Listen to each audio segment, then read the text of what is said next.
me acaban de presentar, mi nombre es Carla Ramírez, yo soy asesora regional en Sistemas Nacionales de Monitoreo de Bosques y también de Red Plus. Trabajo para la FAO de más o menos de hace 15 años, he estado trabajando en la región, he estado apoyando a los países en establecer sus inventarios nacionales forestales al inicio y ahora los sistemas nacionales de monitoreo que son más integrales.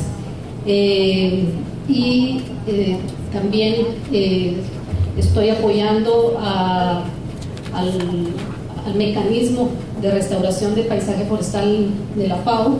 Ahora voy a presentar brevemente acerca de él. Y aquí la intención es que los países de la región han estado avanzando muchísimo en sus sistemas nacionales de monitoreo, más enfocados a red, pero siempre con la visión de tener un marco multipropósito de colecta de datos. Y cómo entonces, si los sistemas de monitoreo habían estado más enfocados a red, cómo pueden evolucionar hacia otras necesidades como restauración.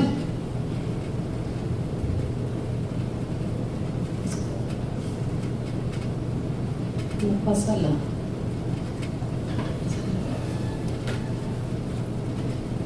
Brevemente voy a hablar de este mecanismo que mencioné, una herramienta que se ha construido conjuntamente con WRI, que ya presentó previamente algunas diapositivas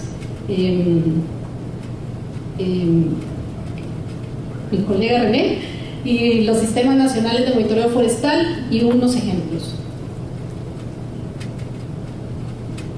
Sí, entonces, bueno, según el concepto, basado en el concepto de lo que es restauración, acá basado en el de la Asociación Global para la Restauración de Paisaje, que es un proceso de largo plazo para restablecer funciones ecológicas en áreas deforestadas, paisajes degradados para mejorar el bienestar de las personas.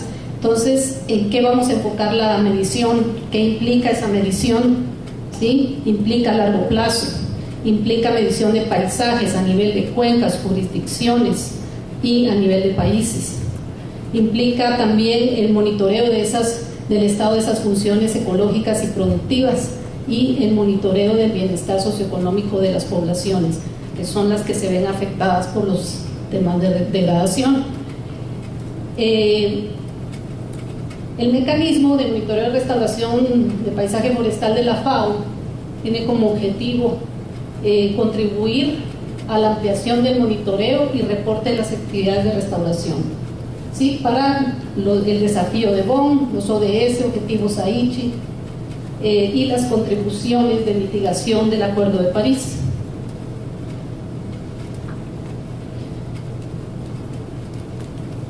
Existe herramientas de herramientas, porque herramientas puede ser tecnología, herramientas pueden ser protocolos y documentos.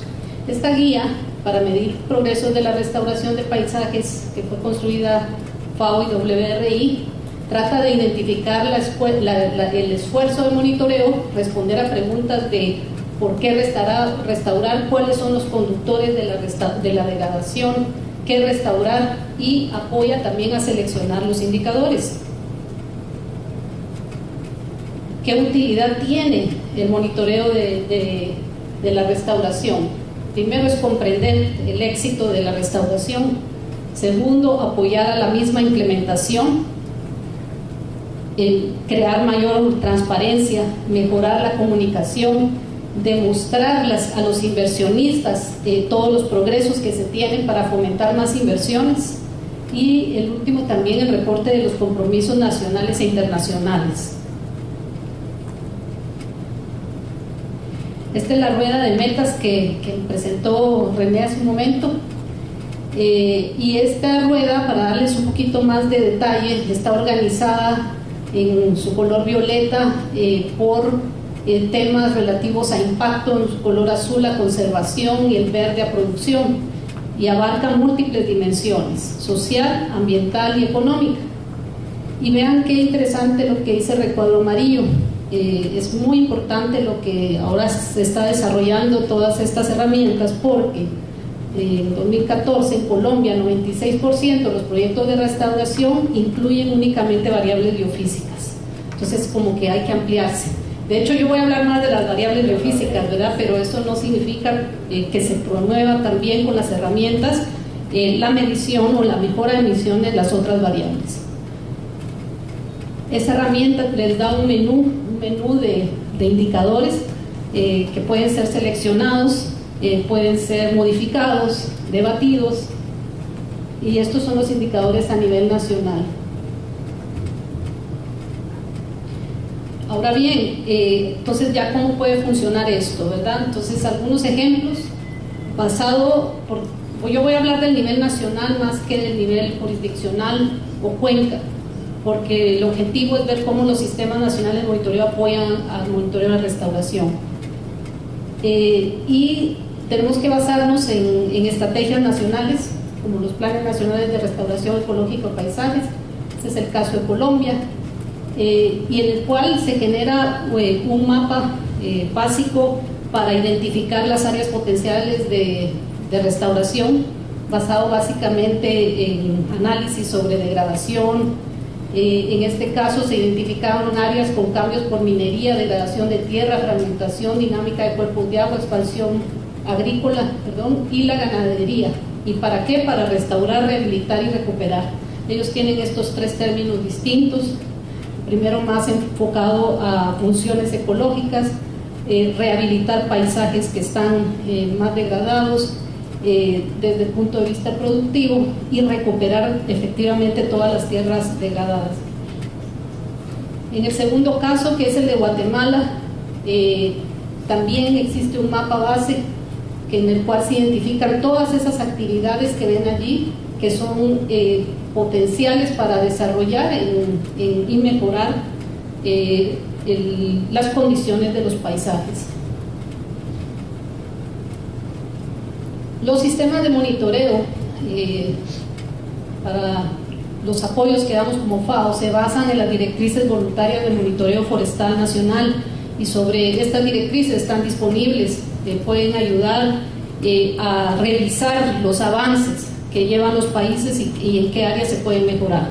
Estamos también hablando de herramientas, una herramienta para hacerla más amigable y útil, también vinculada al Red Compass, que es una herramienta que ya está en línea y también tiene muchos elementos integrados de este documento. Este es un ejemplo de cómo puede funcionar ahora, hacia dónde deben avanzar las mejoras de los sistemas de monitoreo forestal, porque cuando hablamos de red están muy enfocados solo a bosques. Cuando hablamos de restauración tenemos que ampliarnos a todos los usos de la tierra. Y en la región existen diversidad de métodos de realizar las podas. Sin embargo, casi todos los países están enfocados únicamente a bosques en su sistema de monitoreo. Algunos utilizan la palabra forestal como para ampliarse, porque la palabra forestal implica árboles, por ejemplo. Otros usan otros usos de la tierra. Y en este caso es un caso de Costa Rica que se ha venido analizando de cómo mejorar, digamos, la información. Y este es el caso que se llama Inventario Nacional Forestal, y ellos todavía en discusión, pero han puesto otras tierras para ampliarse a todas las tierras y a la medición de los árboles fuera de bosque en estas tierras. Inclusive se ha generado una malla de referencia base donde el Ministerio de Agricultura ya está interesado en utilizar esos puntos para otros propósitos de medición biofísica en estos puntos.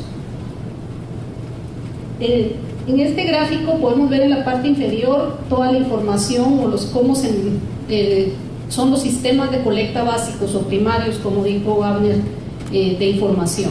O sea, los inventarios forestales, otros inventarios más específicos, parcelas permanentes, registros, incendios, todo esto es información primaria. Pero información primaria también debe combinarse con la colecta de datos de sensores remotos. Entonces, ahora que ya existen imágenes de alta resolución disponibles, se ha agregado el inventario de uso y cobertura de la tierra, que ya varios países lo están aplicando, inclusive para mejorar el desarrollo de los niveles de referencia para red. Es el caso de Guatemala. Yo he estado en un taller estos 3 días previos, donde específicamente se estaba capacitando para desarrollar estos inventarios. Esa información, esos inventarios con alta resolución, van a explicar ahora, René también va a hacer una presentación de eso y yo también brevemente voy a dar otros elementos. Pero esa ayuda a colectar y a mejorar la información, tanto de la que viene de campo de inventarios forestales, como para la producción de mapas. Yo le digo el sándwich, el jamón del sándwich, ¿sí? Y porque casi todo, en muchos países, antes, digamos, del año 2000, el desarrollo del monitoreo estaba más enfocado a la cartografía, y eso ha venido transformándose y sigue transformándose, ¿sí? Entonces, toda esta información primaria debe apoyar a mejorar la cartografía, ¿sí? Para mejorar las clasificaciones supervisadas y sus incertidumbres. Un dato importante acá también de Costa Rica es que, por ejemplo, por lo que acabo de mencionar, ellos han decidido que sus estadísticas vienen de los 2 primeros peldaños de este triángulo, más que específicamente de la producción de mapas. Y esas son sus estadísticas relativas a red, precisamente. Y otro tema importante es la armonización de las clasificaciones. Ese es un trabajo bien importante que hay que hacer, porque si no, los reportes son inconsistentes.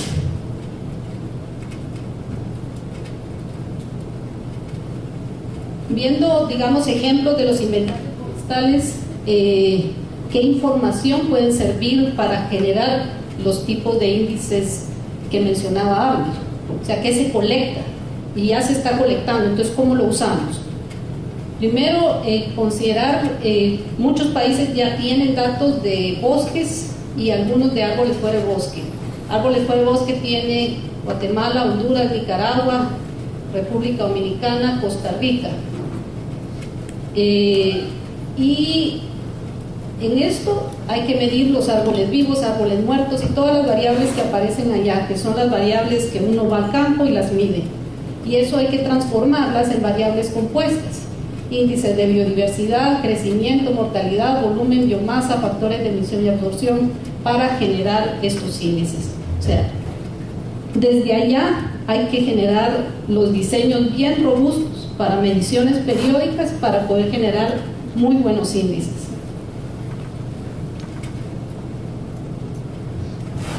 Y este es, digamos, un ejemplo sobre los inventarios de uso y cobertura de la tierra, que funcionan con muestreo también. Son pequeñas parcelas remotas en las cuales que se analizan sobre imágenes principalmente de alta resolución, para obtener estadísticas de cambio de uso y cobertura, y es fuente para clasificación supervisada de mapas y cálculo de incertidumbres. Este es un ejemplo de cómo se puede observar en estas imágenes cómo se miden estos umbrales de deforestación y degradación. Estas metodologías sirven para obtener datos, para definir esos umbrales, porque en este momento todavía son bastante inciertos para la mayoría. ¿Cuál es el umbral entre deforestación y degradación? Y cómo separar la degradación de la restauración. Este es cómo funciona, un ejemplo. Primero, decir que con estas metodologías ya se pueden separar dos términos: el uso y la cobertura. La mayoría de mapas los combinan porque no se pueden separar, pero como ahora hay mejor resolución, veamos este caso.